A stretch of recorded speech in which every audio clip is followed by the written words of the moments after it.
Mushroom চাষে এক সফল উদ্যোক্তার নাম প্রবীণ কান্তি চাকমা। প্রাতিষ্ঠানিক শিক্ষা ছাড়াই তিনি বিগত 5 বছর ধরে মাশরুম চাষ করছেন। মাশরুম চাষ ও বাজারজাত করতে তাকে সহযোগিতা করেন তার স্ত্রী বসুমিতা চাকমা।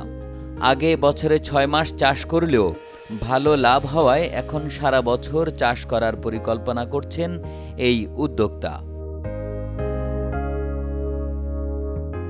খাগড়াছড়ি জেলার প্রবীণ কান্তি স্ত্রীর সহযোগিতায় শুরু করেন মাশরুম চাষ।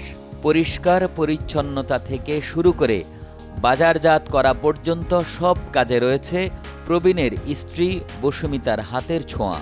এছাড়া চাষাবাদ করার জন্য রয়েছে আরও 4 জন শ্রমিক। আমি আগে জানতাম না এই সারা বছর মাশরুমের চাষ করা যায়। এখন ওইখানে ট্রেনিং নিয়ে বুঝতে পারলাম মাশরুম সারা বছর চাষ করা যায়, সারা সিজন 12 মাস। এখন আমি বর্তমানে এই বীজ বানাইতেছি সারা বছর করার জন্য। আমি এখন সারা বছর চাষ করব। কেজি 280, 290 এভাবে বিক্রি করি। সম্প্রতি পানছড়ি উপজেলা কৃষি অফিসের ব্যবস্থাপনায় সাভারে মাশরুম চাষের ওপর প্রশিক্ষণ নিয়েছেন তিনি। এখন নিজেই বীজ উৎপাদন করবেন। এ ব্যাপারে সার্বিক সহযোগিতার আশ্বাস দিয়েছেন উপজেলা কৃষি কর্মকর্তা।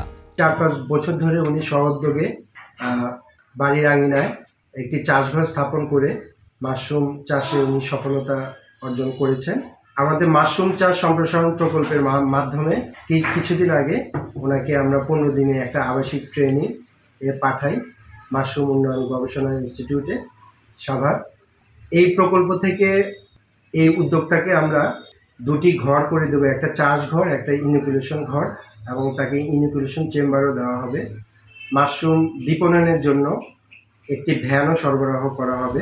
প্রবীণ কান্তি নিজেই মাদার স্পন মাদার কালচার তৈরির পরিকল্পনা করছেন।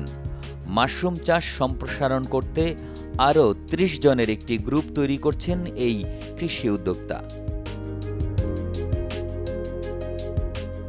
খাগড়াছড়ি থেকে শাহজাহান কবির সাজুর পাঠানো তথ্য ও ছবিতে ডেস্ক রিপোর্ট। একে আজাদ, কালের কণ্ঠ।